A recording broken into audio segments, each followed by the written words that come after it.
ಈ ದಿನ ನಾವು ದೇವರಿಂದ ಬಲವಾಗಿ ಉಪಯೋಗಿಸಲ್ಪಟ್ಟರೂ ನಾಳೆ ಖಾಲಿಯಾದ ಸ್ಥಿತಿಗೆ ಬರಬಹುದು. ಇದು ಸತ್ಯ.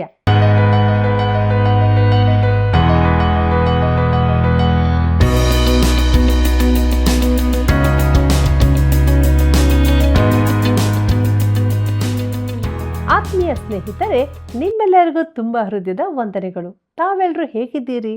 ದೇವರ ವಾಕ್ಯಗಳ ಅಧ್ಯಯನವು ನಿಮ್ಮೆಲ್ಲರನ್ನು ಬಲಪಡಿಸ್ತಿದೆ ಎಂಬುದಾಗಿ ನಾವು ನಂಬ್ತಾ ಇದ್ದೇವೆ. ದೇವರಿಗೆ ಮಹಿಮೆ ಆಗಲಿ. ಈ ದಿನಗಳು ಕೆಟ್ಟವುಗಳಾಗಿವೆ. ಕಾಲವು ಬೆಲೆಯುಳ್ಳದೆಂದು ತಿಳಿದುಕೊಳ್ಳಬೇಕು. ಸಭೆಯ ಅನುಭವ ಅಂದರೆ ಏನು? ಮದ್ಯಪಾನವೆಂಬ ಚಟ ದೇವರಿಗೂ ಮಾನವನಿಗೂ ವಿರುದ್ಧವಾಗಿ ಹೇಗೆ ಕಾರ್ಯ ಮಾಡುತ್ತಿದೆ ಎಂಬುದನ್ನು ತಿಳಿದುಕೊಳ್ಳೋಣ. ನಮ್ಮ ಅಧ್ಯಯನವನ್ನು ಈಗ ಪ್ರಾರಂಭಿಸೋಣ. ಪ್ರಾರ್ಥನೆಯನ್ನು ಮಾಡೋಣ. ಸರ್ವಕೃಪಾನಿಧಿಯುಳ್ಳ ನಮ್ಮ ತಂದೆಯಾದ ದೇವರೇ, ನಿನ್ನ ಪರಿಶುದ್ಧವಾದಂಥ ವಾಕ್ಯಗಳಿಗಾಗಿ ಸ್ತೋತ್ರ. ಹೌದು ಕರ್ತನೆ, ನಮ್ಮ ಮಾರ್ಗಕ್ಕೆ ಬೆಳಕನ್ನು ನೀಡುವಂಥ ನಿನ್ನ ಪ್ರೀತಿಯುಳ್ಳ ಪವಿತ್ರವಾದ ಜೀವವುಳ್ಳ ವಾಕ್ಯಗಳಿಗಾಗಿ ಸ್ತೋತ್ರ. ನಮ್ಮ ಪ್ರೀತಿಯ ಬಾಂಧವರನ್ನು ಒಬ್ಬೊಬ್ಬರನ್ನು ಆಶೀರ್ವದಿಸು, ಹೆಸರಾಗಿ ಆಶೀರ್ವದಿಸು. ನಿನ್ನ ವಾಕ್ಯದ ಶಕ್ತಿಯಿಂದ ಜೀವಿಸುವಂತೆ ಕೃಪೆ ಮಾಡು ಕರ್ತನೆ. ಎಫೆಸದವರೆಗೆ ಬರೆದ ಪತ್ರಿಕೆಯ ಆಳವಾದಂಥ ಸತ್ಯಗಳನ್ನು ನೀನು ಕಲಿಸ್ತಾ ಇದ್ದೀಯ, ಅದಕ್ಕಾಗಿ ಸ್ತೋತ್ರ. ನಿನ್ನ ನಾಮವು ಘನತೆ ಹೊಂದಲಿ, ಪ್ರಭಾವ ಉಂಟಾಗಲಿ. ಯೇಸುವಿನ ನಾಮದಲ್ಲಿ ಬೇಡಿದ್ದೇವೆ, ಆಮೇನ್. ಬಹುಧನಕ್ಕಿಂತಲೂ ಒಳ್ಳೆಯ ಹೆಸರು ಉತ್ತಮ, ಬೆಳ್ಳಿ ಬಂಗಾರಕ್ಕಿಂತಲೂ ಸತ್ಕೀರ್ತಿಯು ಅಮೂಲ್ಯ. ಜ್ಞಾನೋಕ್ತಿಗಳು 22:1. ಕರ್ತನಲ್ಲಿ ಪ್ರೀತಿಯುಳ್ಳ ಸಹೋದರ ಸಹೋದರಿಯರೇ, ನಮ್ಮ ರಕ್ಷಕನಾದ ಯೇಸು ಕ್ರಿಸ್ತನ ಮಹಿಮೆಯ ನಾಮದಲ್ಲಿ ನಿಮ್ಮೆಲ್ಲರಿಗೂ ನನ್ನ ಹೃದಯಪೂರ್ವಕವಾದ ಪ್ರೀತಿಯ ವಂದನೆಗಳು. ಪೌಲನು ಎಫೆಸದವರಿಗೆ ಬರೆದಂಥ ಪತ್ರಿಕೆಯ ಅಧ್ಯಯನದಲ್ಲಿ ನಾವು ಮುಂದೆ ಸಾಗುವಾಗ ದೇವರ ಆತ್ಮನ ಬಲವನ್ನು ಬೇಡಿಕೊಳ್ಳುತ್ತಾ ನಮ್ಮ ಧ್ಯಾನವನ್ನು ಪ್ರಾರಂಭಿಸುವ ಹಾಗೆ ಎಫೆಸದವರಿಗೆ ಬರೆದ ಪತ್ರಿಕೆ 5ನೇ ಅಧ್ಯಾಯ 15ನೇ ವಚನದಿಂದ 17ನೇ ವಚನದವರೆಗೆ ಗಮನಿಸಿರಿ. ಅಲ್ಲಿ ನಾವು ಹೀಗೆ ನೋಡುತ್ತೇವೆ: ಆದ ಕಾರಣ ನೀವು ನಡಕೊಳ್ಳುವ ರೀತಿಯನ್ನು ಕುರಿತು ಚೆನ್ನಾಗಿ ನೋಡಿಕೊಳ್ಳಿರಿ. ಜ್ಞಾನವಿಲ್ಲದವರಾಗಿರದೆ ಜ್ಞಾನವಂತರಾಗಿರಿ. ಈ ದಿನಗಳು ಕೆಟ್ಟವುಗಳಾಗಿವೆ. ಆದದರಿಂದ ಕಾಲವನ್ನು ಸುಮ್ಮನೆ ಕಳಕೊಳ್ಳದೆ ಅದನ್ನು ಬೆಲೆಯುಳ್ಳದೆಂದು ಉಪಯೋಗಿಸಿಕೊಳ್ಳಿರಿ. ಮತ್ತು ಬುದ್ಧಿಹೀನರಾಗಿ ನಡೆಯದೆ ಕರ್ತನ ಚಿತ್ತವೇನೆಂಬುದನ್ನು ವಿಚಾರಿಸಿ ತಿಳಿದವರಾಗಿರಿ ಎಂಬುದಾಗಿ. ಕರ್ತನಲ್ಲಿ ಪ್ರಿಯರೇ, ನಾನು ಇದನ್ನು ಹೀಗೆ ಭಾಷಾಂತರಿಸಿದೆ. ಹೇಗೆಂದರೆ, ನೀವು ಹೇಗೆ ನಡಕೊಳ್ಳುತ್ತೀರೆಂಬುದನ್ನು ನೋಡಿಕೊಳ್ಳಿರಿ. ಬುದ್ಧಿ ಇಲ್ಲದವರಾಗಿರಬೇಡಿರಿ, ಬುದ್ಧಿಯುಳ್ಳವರಂತಿರಿ. ಸಮಯವನ್ನು ಸದುಪಯೋಗಪಡಿಸಿಕೊಳ್ಳಿರಿ, ಯಾಕಂದರೆ ಈ ದಿನಗಳು ಕೆಟ್ಟವುಗಳಾಗಿವೆ. ಈ ಕಾರಣದಿಂದ ಬುದ್ಧಿಹೀನರಾಗಿರದೆ ಜ್ಞಾನವುಳ್ಳವರಾಗಿರಿ. ದೇವರ ಚಿತ್ತವೇನೆಂಬುದನ್ನು ತಿಳಿದುಕೊಳ್ಳಿರಿ. ವಿಶ್ವಾಸಿಯ ನಡವಳಿಕೆಯ ಕುರಿತಾಗಿ ಇದು ಇನ್ನೊಂದು ಅಪ್ಪಣೆಯಾಗಿದೆ. ಅವನು ಬುದ್ಧಿಯುಳ್ಳವನಾಗಿ ನಡಕೊಳ್ಳಬೇಕಾಗಿದೆ. ಅವನು ನಡಕೊಳ್ಳುವ ರೀತಿಯು ಸಮಯದ ಅಗತ್ಯತೆಯನ್ನು, ದೇವರಿಗಾಗಿ ಜೀವಿಸುವುದರ ಅಗತ್ಯತೆಯನ್ನು ತೋರಿಸುವಂಥದ್ದಾಗಿರಬೇಕು. ಅವನ ನಡವಳಿಕೆಯ ಪೂರ್ಣ ಉದ್ದೇಶವು ದೇವರ ಚಿತ್ತಕ್ಕೆ ಸರಿಯಾಗಿ ಇರುವುದೇ ಆಗಿದೆ. ಪ್ರಿಯರೇ, ರೈಲು ಹಳಿಗಳ ಮೇಲೆಯೇ ಹೋಗುವಂತೆ ಅವನು ದೇವರ ಚಿತ್ತಕ್ಕೆ ಸರಿಯಾಗಿ ಜೀವಿಸಬೇಕು. ಅವನು ಕ್ರಿಸ್ತನಿಗೆ ಸೇರಿದವನೆಂಬುದು ಈ ಲೋಕದ ಅವನ ನಡತೆಯಿಂದ ಕಂಡುಬರಬೇಕು. ಪ್ರೀತಿಯುಳ್ಳ ದೇವಜನರೇ, ನಾವು ಯಾವುದಾದರೊಂದು ವ್ಯಾಪಾರದ ಸ್ಥಳಕ್ಕೆ ಹೋದಾಗ ಅಲ್ಲಿನ ಮಾರಾಟ ಸಹಾಯಕರು ಕೂಡಲೇ ಜೀವ ಬಂದವರಂತೆ ಚಟುವಟಿಕೆಯಿಂದಿರುವುದನ್ನು ಕಾಣುತ್ತೇವೆ. ಒಬ್ಬನು ದೇವರ ಮಗುವಾಗಿರುವುದಾದರೆ ಅವನು ತನ್ನ ಕಾರ್ಯದಲ್ಲಿ ಚಟುವಟಿಕೆಯಿಂದಿಲ್ಲದಿದ್ದರೆ ಹೇಗೆ?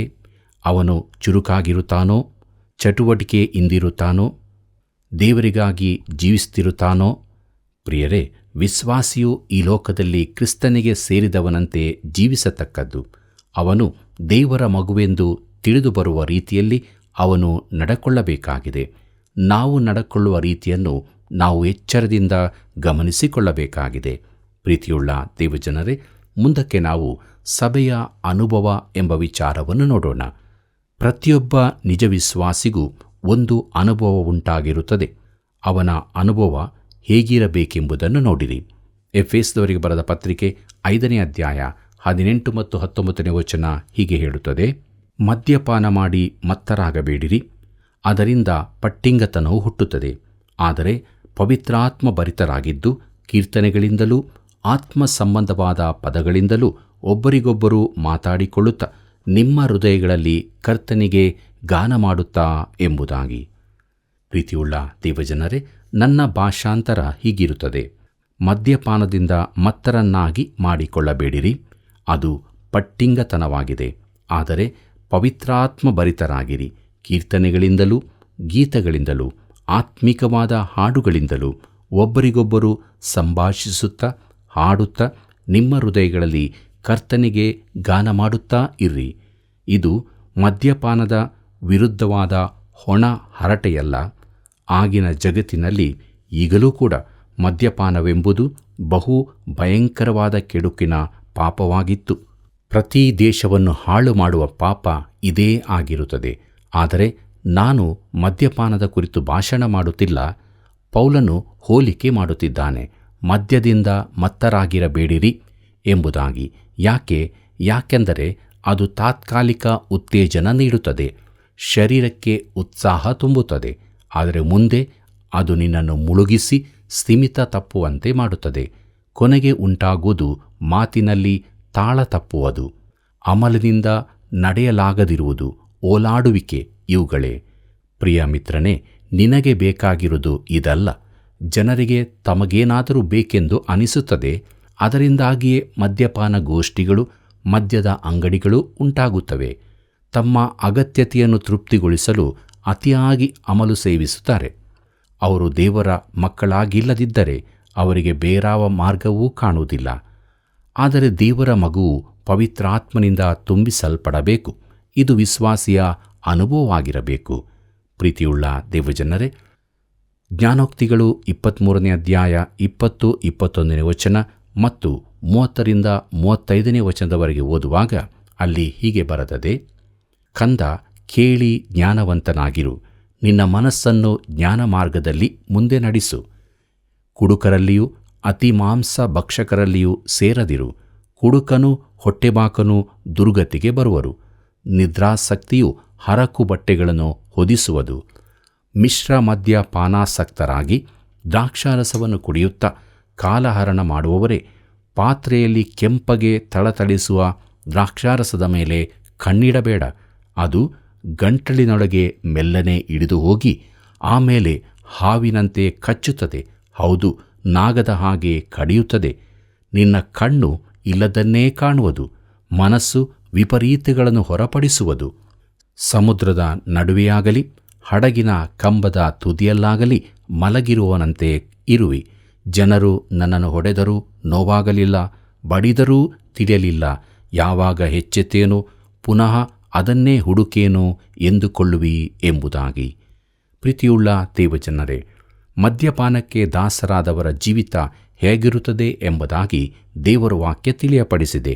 ಆದರೂ ಮನುಷ್ಯನು ಈ ಒಂದು ಚಟದಿಂದ ಬಿಡುಗಡೆ ಹೊಂದಲಾರದೆ ಹೋಗುತ್ತಾನೆ. ತನಗೂ ತನ್ನ ಕುಟುಂಬಕ್ಕೂ ಕೇಡನ್ನುಂಟು ಮಾಡುತ್ತಾನೆ. ದೇವರಿಂದ ದೂರವಾದ ಜೀವಿತದಲ್ಲಿರುತ್ತಾನೆ. ಪ್ರೀತಿಯುಳ್ಳ ದೇವಜನರೇ, ಪವಿತ್ರಾತ್ಮನಿಂದ ತುಂಬಿಸಲ್ಪಡುವುದೆಂದರೆ ಏನು? ಕುಡಿಯುವವನಲ್ಲಿ ಇದಕ್ಕೆ ತಕ್ಕ ಹೋಲಿಕೆ ನೋಡುತ್ತೇವೆ. ಆ ಕಾರಣಕ್ಕಾಗಿಯೇ ಪೌಲನು ಆ ಉದಾಹರಣೆ ತೆಗೆದುಕೊಂಡಿದ್ದಾನೆ.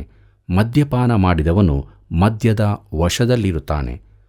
ಒಬ್ಬನು ಕುಡಿದು ಮತ್ತನಾಗಿರುವುದನ್ನು ಅವನನ್ನು ನೋಡಿಯೇ ಹೇಳಬಹುದು.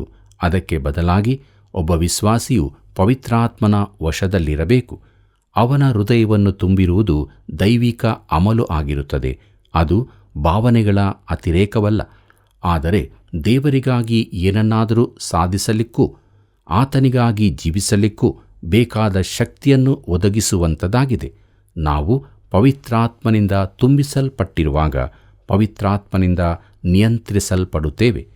ಪ್ರೀತಿಯುಳ್ಳ ದೇವಜನರೇ, ವಿಶ್ವಾಸಿಯ ನಡವಳಿಕೆಗೂ ಅವನು ಪವಿತ್ರಾತ್ಮನಿಂದ ತುಂಬಿಸಲ್ಪಟ್ಟಿರುವುದಕ್ಕೂ ನಿಕಟವಾದ ಸಂಬಂಧವಿರುತ್ತದೆ. ಒಬ್ಬ ವಿಶ್ವಾಸಿಯು ಎಚ್ಚರಿಕೆಯಿಂದಿದ್ದು ಜ್ಞಾನವಂತರಾಗಿಯೂ ಪವಿತ್ರಾತ್ಮಭರಿತರಾಗಿಯೂ ನಡೆದುಕೊಳ್ಳಬೇಕಾಗಿದೆ. ಈ ತುಂಬಿಸುವಿಕೆಯು ವಿಶ್ವಾಸಿಯ ಜೀವಿತಕ್ಕೆ ಬೇಕಾದ ಬಲ ಚಟುವಟಿಕೆಗಳನ್ನು ಸತತವಾಗಿ ಒದಗಿಸುವಂಥದ್ದಾಗಿರಬೇಕು. ಅದಕ್ಕಾಗಿಯೇ ಇಲ್ಲಿ ವರ್ತಮಾನ ಕಾಲವನ್ನು ಉಪಯೋಗಿಸಲಾಗಿದೆ.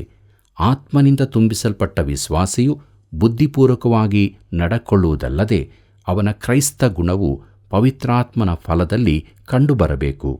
ದೇವರಾತ್ಮನಿಂದ ಉಂಟಾಗುವ ಫಲವೇನೆಂದರೆ ಪ್ರೀತಿ, ಸಂತೋಷ, ಸಮಾಧಾನ, ದೀರ್ಘಶಾಂತಿ, ದಯೆ, ಉಪಕಾರ, ನಂಬಿಕೆ, ಸಾಧುತ್ವ, ಶಮೆದಮೆ ಇಂಥವುಗಳೇ. ಇಂಥವುಗಳನ್ನು ಯಾವ ಧರ್ಮಶಾಸ್ತ್ರವೂ ಆಕ್ಷೇಪಿಸುವುದಿಲ್ಲ. ಕ್ರಿಸ್ತ ಯೇಸುವಿನವರು ತಮ್ಮ ಶರೀರ ಭಾವವನ್ನು ಅದರ ವಿಷಯಾಭಿಲಾಷೆ, ಸ್ವೇಚ್ಛಾಭಿಲಾಷೆ ಸಹಿತ ಶಿಲುಬೆಗೆ ಹಾಕಿದವರು ಎಂಬುದಾಗಿ ಗಲಾತ್ಯದವರಿಗೆ ಬರೆದ ಪತ್ರಿಕೆ 5ನೇ ಅಧ್ಯಾಯ 22 ಮತ್ತು 23ನೇ ವಚನಗಳಲ್ಲಿ ಓದುತ್ತೇವೆ.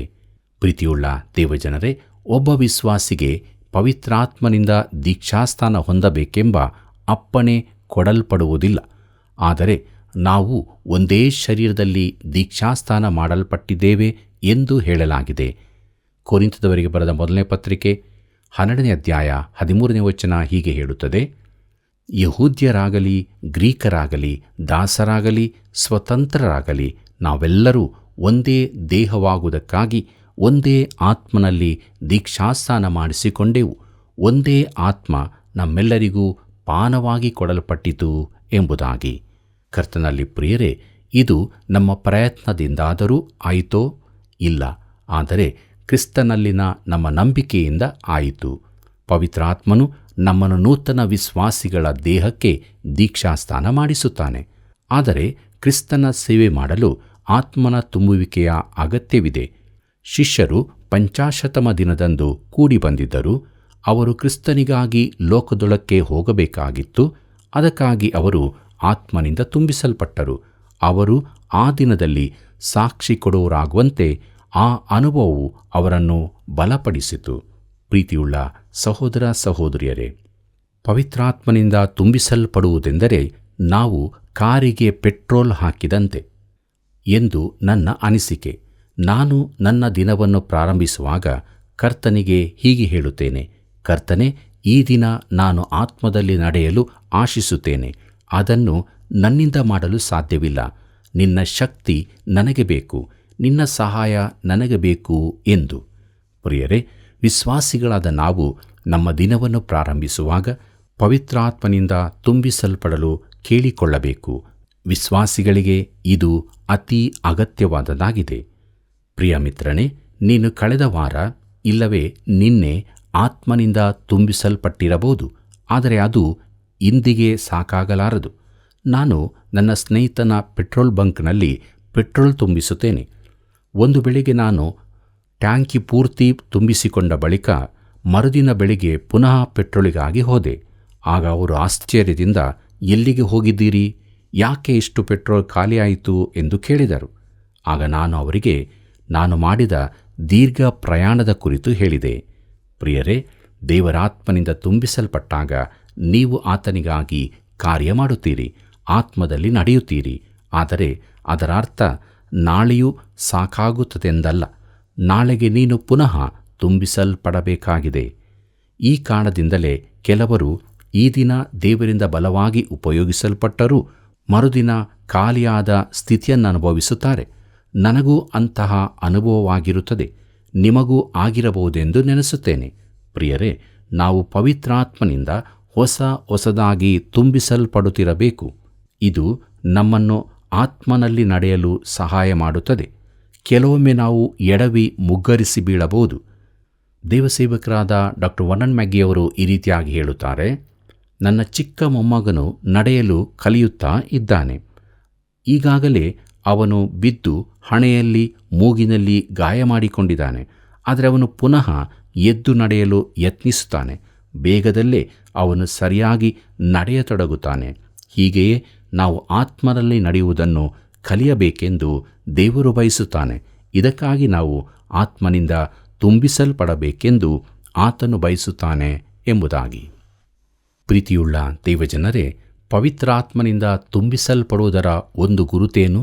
ಅದು ಕೀರ್ತನೆಗಳಿಂದಲೂ ಆತ್ಮ ಸಂಬಂಧವಾದ ಪದಗಳಿಂದಲೂ ಒಬ್ಬರಿಗೊಬ್ಬರು ಮಾತಾಡಿಕೊಳ್ಳುತ್ತಾ ಹೃದಯಗಳಲ್ಲಿ ಕರ್ತನಿಗೆ ಗಾನ ಮಾಡುತ್ತಾ ಇರುವುದು. ಒಬ್ಬರಿಗೊಬ್ಬರು ಮಾತಾಡಿಕೊಳ್ಳುತ್ತಾ ಎಂದಿರುವುದು ಬಹಳ ಒಳ್ಳೆಯದು. ಹಾಡುವುದು ಎಂದಾದರೆ ನನಗೆ ಅದರಲ್ಲಿ ಸೇರಲಿಕ್ಕಾಗದು, ಯಾಕಂದರೆ ನನಗೆ ಹಾಡಲು ಬರುವುದಿಲ್ಲ. ಕೀರ್ತನೆಗಳು ಎಂದರೆ ಕೀರ್ತನೆ ಪುಸ್ತಕದ ಅಧ್ಯಾಯಗಳಿರಬಹುದು. ಯಾಕಂದರೆ ಕೀರ್ತನೆ ಪುಸ್ತಕದ ಎಲ್ಲ ಅಧ್ಯಾಯಗಳಿಗೂ ಸಂಗೀತ ಜೋಡಣೆಯಾಗಿದೆ. ಕೀರ್ತನೆಗಳಲ್ಲಿ ದೇವರನ್ನು ಆರಾಧಿಸುವ ಗೌರವಯುತವಾದ ಬಹು ಗಂಭೀರವಾದ ಅರ್ಥಗರ್ಭಿತವಾದ ವಚನಗಳನ್ನು ನೋಡುತ್ತೇವೆ. ಯೆಹೋವನೇ, ನಿನ್ನನ್ನು ಕೊಂಡಾಡುವುದು, ಪರಾತ್ಮರನೇ, ನಿನ್ನ ನಾಮವನ್ನು ಸಂಕೀರ್ತಿಸುವುದು ಯುಕ್ತವಾಗಿದೆ.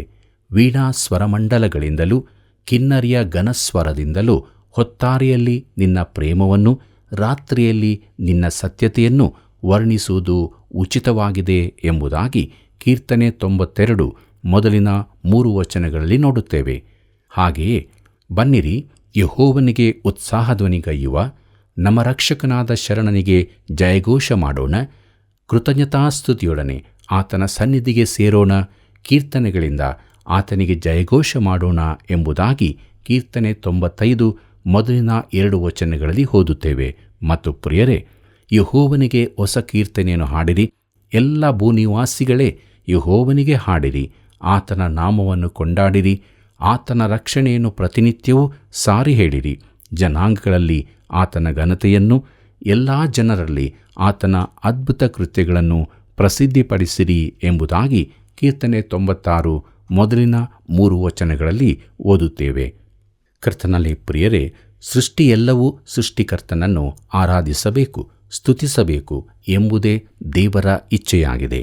ಆತ್ಮ ಸಂಬಂಧವಾದ ಪದಗಳೆಂದರೆ ಮನುಷ್ಯರು ರಚಿಸಿದ ದೇವರನ್ನು ಮಹಿಮೆಪಡಿಸುವ ಹಾಡುಗಳು.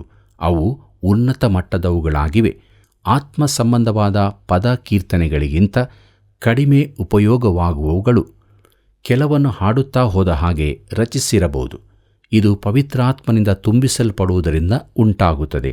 ಯಾಕಂದರೆ ಆತನು ವಿಶ್ವಾಸಿಯ ಜೀವಿತವನ್ನು ಸಂತೋಷದಿಂದ ತುಂಬಿಸುತ್ತಾನೆ.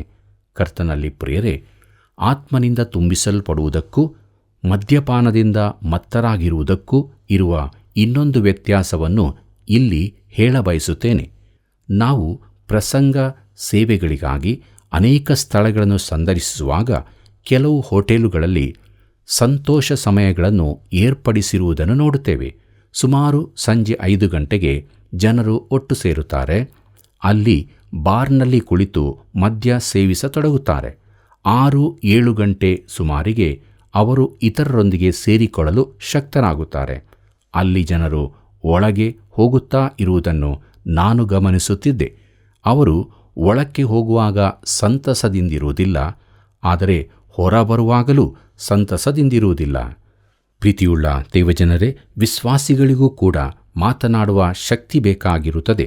ಆದರೆ ಅದಕ್ಕಾಗಿ ಅವರು ಬಾಟ್ಲಿಗಳಲ್ಲಿರುವ ಮದ್ಯ ಸೇವಿಸಬೇಕಾಗಿಲ್ಲ. ಅವರು ಪವಿತ್ರಾತ್ಮನಿಂದ ತುಂಬಿಸಲ್ಪಟ್ಟಾಗ ಕರ್ತನ ಸಂತೋಷವನ್ನು ಪ್ರತಿಫಲಿಸುವವರಾಗುತ್ತಾರೆ. ಅಪೊಸ್ತಲನಾದ ಯೋಹಾನನು ತಾನು ಪತ್ರಿಕೆಯನ್ನು ಬರೆದ ಉದ್ದೇಶವೇನೆಂದರೆ ಅವರ ಆನಂದವು ಪರಿಪೂರ್ಣವಾಗಿರಬೇಕೆಂದು. ಈ ಆನಂದದ ಪರಿಪೂರ್ಣತೆಯು ತಂದೆಯೊಂದಿಗೂ ಯೇಸುಕ್ರಿಸ್ತನೊಂದಿಗೂ ನಮಗಿರುವ ಅನ್ಯೋನ್ಯತೆಯಿಂದ ದೊರಕುವಂತಾಗಿದೆ ಎಂಬುದೇ. ಯೋಹಾನನು ಬರೆದ ಮೊದಲನೇ ಪತ್ರಿಕೆ 1ನೇ ಅಧ್ಯಾಯ 3 ಮತ್ತು 4ನೇ ವಚನಗಳಲ್ಲಿ ಹೀಗೆ ನೋಡುತ್ತೇವೆ. ನಾವು ಕಂಡು ಕೇಳಿದ್ದು ನಿಮಗೂ ಗೊತ್ತಾಗಿ ನಮಗಿರುವ ಅನ್ಯೋನ್ಯತೆಯಲ್ಲಿ ನೀವೂ ಸೇರಬೇಕೆಂದು ಅದನ್ನು ನಿಮಗೆ ಪ್ರಸಿದ್ಧಿಪಡಿಸುತ್ತೇವೆ. ನಮಗಿರುವ ಅನ್ಯೋನ್ಯತೆಯು ತಂದೆಯ ಸಂಗಡಲೂ ಆತನ ಮಗನಾದ ಯೇಸು ಕ್ರಿಸ್ತನ ಸಂಗಡಲೂ ಇರುವಂಥದ್ದು. ನಮ್ಮುಭಯತರ ಸಂತೋಷವು ಪರಿಪೂರ್ಣವಾಗಬೇಕೆಂದು ನಾವು ಈ ಮಾತುಗಳನ್ನು ಬರೆಯುತ್ತೇವೆ ಎಂಬುದಾಗಿ. ಪ್ರಿಯರೇ, ನಾವು ಸಭೆಯಲ್ಲಿ ಸಂತೋಷದಿಂದಲೂ ಹಾಸ್ಯಮಯವಾಗಿಯೂ ಇರಬೇಕು. ಇದರ ಅರ್ಥ ಬುದ್ಧಿಹೀನರಾಗಿ ವರ್ತಿಸುವುದಲ್ಲ, ಆದರೆ ನಮ್ಮಲ್ಲಿ ಕರ್ತನ ಸಂತೋಷ ತುಂಬಿರಬೇಕು. ಆ ಸಂತೋಷವು ಪವಿತ್ರಾತ್ಮನ ತುಂಬಿಸುವಿಕೆಯಿಂದ ಬರುವಂಥದ್ದು. ಪ್ರೀತಿಯುಳ್ಳ ದೇವಜನರೇ, ಕೊನೆಯದಾಗಿ ಎಫೆಸದವರಿಗೆ ಬರೆದ ಪತ್ರಿಕೆ 5ನೇ ಅಧ್ಯಾಯ 20ನೇ ವಚನವನ್ನು ಗಮನಿಸಿರಿ. ಅಲ್ಲಿ ಹೀಗೆ ಬರೆದದೆ: ಕೀರ್ತನೆ ಹಾಡುತ್ತಾ ಯಾವಾಗಲೂ ಎಲ್ಲ ಕಾರ್ಯಗಳಿಗೋಸ್ಕರ ನಮ್ಮ ಕರ್ತನಾದ ಯೇಸು ಕ್ರಿಸ್ತನ ಹೆಸರಿನಲ್ಲಿ ತಂದೆಯಾದ ದೇವರಿಗೆ ಸ್ತೋತ್ರ ಮಾಡುತ್ತಾ ದೇವರಿಗೆ ಭಯಪಡುವವರಾಗಿದ್ದು ಎಂಬುದಾಗಿ. ಕರ್ತನಲ್ಲಿ ಪ್ರಿಯರೇ, ಆತ್ಮನಿಂದ ತುಂಬಿಸಲ್ಪಡುವುದರ ಇನ್ನೊಂದು ಸೂಚನೆ ಎಂದರೆ ಉಪಕಾರ ಸ್ತುತಿ ಮಾಡುವುದು. ಕೀರ್ತನೆ ಪುಸ್ತಕದಲ್ಲಿ ತುಂಬಾ ಕಡೆ ದೇವರಿಗೆ ಕೃತಜ್ಞತೆ ಸ್ತೋತ್ರ ಸಲ್ಲಿಸುವುದನ್ನು ನೋಡಿದ್ದೇವೆ. ಅದು ಉನ್ನತ ಮಟ್ಟದ್ದಾಗಿದೆ. ಈ ದಿನಗಳಲ್ಲಿ ವಿಶ್ವಾಸಿಗಳಲ್ಲಿ ಇಂಥದ್ದನ್ನು ಸಾಕಷ್ಟು ಕಾಣುವುದಿಲ್ಲ. ನಾವೆಲ್ಲರೂ ಕರ್ತನಿಗೆ ಸ್ತೋತ್ರ, ವರ್ಣಿಸಲಸಕ್ಯವಾದ ವರಕ್ಕಾಗಿ ದೇವರಿಗೆ ಸ್ತೋತ್ರ ಎಂದು ಹೇಳಬೇಕಾಗಿದೆ. ನೀನು ಹೃದಯಪೂರ್ವಕವಾಗಿ ಇದನ್ನು ಹೇಳಬಲ್ಲೆಯಾ? ಅದು ಹೃದಯದಿಂದ ಬಾರದಿದ್ದರೆ ಪ್ರಯೋಜನವಿಲ್ಲ. ಆತ್ಮನಿಂದ ತುಂಬಿಸಲ್ಪಡುವುದರ ಪರಿಣಾಮವಾಗಿ ಜೀವಿತವು ಕೃತಜ್ಞತೆಯಿಂದ ತುಂಬಿರುವುದು. ಆಗ ನಾವು ಎಲ್ಲ ಸಂಗತಿಗಳಿಗಾಗಿ ದೇವರನ್ನು ಸ್ತುತಿಸಬಹುದು. ಕರ್ತನಲ್ಲಿ ಪ್ರಿಯರೇ, ನಾನು ಇದನ್ನು ಅಧ್ಯಯನ ಮಾಡುವಾಗ ಅರ್ಥಹೀನವಾದ ಪ್ರೀತಿಯ ಕುರಿತಾದ ಮಾತುಗಳು ತುಂಬ ಹರಡುತ್ತಿತ್ತು. ನಾನು ನಿನ್ನನ್ನು ಪ್ರೀತಿಸುತ್ತೇನೆಂದು ಎಲ್ಲರಿಗೂ ಹೇಳಿರಿ. ಪ್ರಿಯರೇ, ನೀವು ಪ್ರೀತಿ ಮಾಡುತ್ತಿಲ್ಲವಾದರೆ ಹಾಗೆಂದು ಹೇಳಬೇಡಿ. ನಿಜವಾಗಿ ಪ್ರೀತಿ ಮಾಡುವುದಾದರೆ ಮಾತ್ರ ಹೇಳಿರಿ. ಡಾಕ್ಟರ್ ಹವಾರ್ಡ್ ಕೆಲಿ ಅವರು ಶ್ರೇಷ್ಠ ಶಸ್ತ್ರಚಿಕಿತ್ಸಾ ತಜ್ಞರು, ಹೆರಿಗೆ ತಜ್ಞರೂ ಆಗಿದ್ದರು. ಅವರು ಪ್ರಸೂತಿ ಶಾಸ್ತ್ರದ ಕುರಿತು ಅನೇಕ ಪುಸ್ತಕಗಳನ್ನು ಬರೆದಿದ್ದು ಅದು ಎಲ್ಲ ವೈದ್ಯರಿಗೆ ಮಾರ್ಗದರ್ಶಕಗಳಾಗಿದ್ದವು. ಅವರು ಒಬ್ಬ ಒಳ್ಳೆಯ ಕ್ರೈಸ್ತನೂ ದೇವರ ಮನುಷ್ಯನೂ ಆಗಿದ್ದರು. ಬಾಲ್ಟಿಮೋರ್ನ ಹಳ್ಳಿ ಪ್ರದೇಶದಲ್ಲಿ ಅವರು ಒಮ್ಮೆ ನಡೆದಾಡುತ್ತಿದ್ದರು. ಅವರಿಗೆ ಬಾಯಾರಿಕೆಯಾದ್ದರಿಂದ ಒಬ್ಬ ಬೇಸಾಯಗಾರನ ಮನೆಯಲ್ಲಿ ನೀರನ್ನು ಕೇಳಿದರು. ಒಬ್ಬ ಚಿಕ್ಕ ಹುಡುಗಿ ಬಾಗಿಲು ತೆರೆದಳು. ಆಕೆ ಹೇಳಿದಳು, ತನ್ನ ಹೆತ್ತವರು ಪೇಟೆಗೆ ಹೋಗಿರುತ್ತಾರೆ, ಮನೆಯಲ್ಲಿ ನೀರು ಇಲ್ಲ, ಆದರೆ ತಂಪು ಹಾಲು ಇದೆ ಎಂದಳು. ಅದನ್ನೇ ಕೊಡಲೋ ಎಂದಾಗ ಅವರು ಆಯಿತು ಎಂದರು. ಆಕೆ 1 ಲೋಟ ಹಾಲನ್ನು ಅವರಿಗೆ ಕೊಟ್ಟಳು. ಅದು ತುಂಬ ರುಚಿಯಾಗಿತ್ತು. 2 ಲೋಟ ಕೊಡಲಿಯಾ ಎಂದು ಕೇಳಿದಳು. ಸರಿ ಎಂದು ಹೇಳಿದರು. ಅಲ್ಲಿ ಮನೆಯ ಜಗಲಿಯ ಮೇಲೆ ಕುಳಿತು ಆಕೆ ತಂದ 2 ಲೋಟ ಹಾಲನ್ನು ಸಹ ಕುಡಿದರು. ಅವಳಿಗೆ ಉಪಕಾರ ತಿಳಿಸಿ ತನ್ನ ದಾರಿ ಹಿಡಿದು ಹೋದರು. ಕೆಲವು ದಿನಗಳಲ್ಲಿ ಆ ಚಿಕ್ಕ ಹುಡುಗಿ ಅಸ್ವಸ್ಥಳಾದಳು. ಆಕೆಯ ಹೊಟ್ಟೆಯ ಬದಿಯಲ್ಲಿ ನೋವಾಗುತ್ತಿತ್ತು. ಅವಳನ್ನು ಜಾನ್ಸ್ ಹಾಪ್ಕಿನ್ಸ್ ಆಸ್ಪತ್ರೆಗೆ ಸೇರಿಸಿದರು. ಆಕೆಯನ್ನು ಪರೀಕ್ಷಿಸಿದ ವೈದ್ಯರು ಯಾರಾಗಿರಬಹುದು? ಅದೇ ಡಾಕ್ಟರ್ ಕೆಲ್ಲಿ ಅವರು. ಅವರು ಆಕೆಯ ಗುರುತು ಹಿಡಿದರು. ತನಗೆ ಹಾಲು ಕೊಟ್ಟ ಹುಡುಗಿ ಇವಳೇ ಎಂದು ಅವರಿಗೆ ಪರಿಚಯವಾಯಿತು. ಅವರು ಆಕೆಗೆ ಅಗತ್ಯವಿದ್ದ ಶಸ್ತ್ರಚಿಕಿತ್ಸೆ ನಡೆಸಿದರು. ಬಹಳ ಮುತುವರ್ಜಿಯಿಂದ ಅವಳನ್ನು ನೋಡಿಕೊಂಡರು. ಆಕೆ ಮನೆಗೆ ಹೋಗುವ ಸಮಯ ಬಂದಾಗ ಅವಳ ಹೆತ್ತವರು ಬಂದು ಆಸ್ಪತ್ರೆಯ ಬಿಲ್ಲಿಗಾಗಿ ಕಾಯುತ್ತಾ ನಿಂತರು. ಬಿಲ್ಲಿನ ಪೂರ್ತಿ ಹಣ ಕೊಡಲು ಅವರ ಬಳಿ ಹಣವಿರಲಿಲ್ಲ. ಬಿಲ್ಲು ಅವರ ಕೈಗೆ ಬಂದಾಗ ನಡುಗುವ ಕೈಗಳಿಂದ ಅದನ್ನು ಬಿಡಿಸಿದರು. ಅದರ ಒಟ್ಟು ಮೊತ್ತದ ಕೆಳಗೆ ಹೀಗೆ ಬರೆದಿತ್ತು, 2 ಲೋಟ ಹಾಲಿನಿಂದ ಈ ಬಿಲ್ಲು ತೆರಲ್ಪಟ್ಟಿದೆ ಎಂದು. ಅಲ್ಲಿ ಡಾಕ್ಟರ್ ಕೆಲ್ಲಿ ಅವರ ಸಹಿಯಿತ್ತು. ಇದು ಕ್ರಿಯೆಯಲ್ಲಿ ಕಂಡುಬಂದ ಪ್ರೀತಿಯಾಗಿದೆ ಮತ್ತು ಅವರು ತೋರಿಸಿದ ಆ ಪ್ರೀತಿಯು ಆತ್ಮನ ಫಲವಾಗಿರುತ್ತದೆ. ಯಾಕಂದರೆ ಡಾಕ್ಟರ್ ಕೆಲ್ಲಿ ಅವರು ಒಳ್ಳೆ ಕ್ರೈಸ್ತರಾಗಿದ್ದರು. ಪ್ರೀತಿಯುಳ್ಳ ಸಹೋದರ ಸಹೋದರಿಯರೇ, ನಾವು ಹಾಗಿದ್ದೇವೆ. ನಮ್ಮ ಪ್ರೀತಿಯು ಹೇಗೆ ಕಂಡುಬರುತ್ತಾ ಇದೆ? ದೇವರಾತ್ಮನಿಂದ ತುಂಬಿಸಲ್ಪಟ್ಟವರಾಗಿರುವ ನಮ್ಮ ಜೀವಿತ ಆ ದೇವರ ಪ್ರೀತಿಯನ್ನು ಕ್ರಿಯೆಯಲ್ಲಿ ತೋರಿಸಬೇಕಾಗುತ್ತದೆ. ಆವಾಗಲೇ ನಮ್ಮ ಜೀವಿತದಲ್ಲಿ ದೇವರಿಗೆ ಮಹಿಮೆಯಾಗುತ್ತದೆ.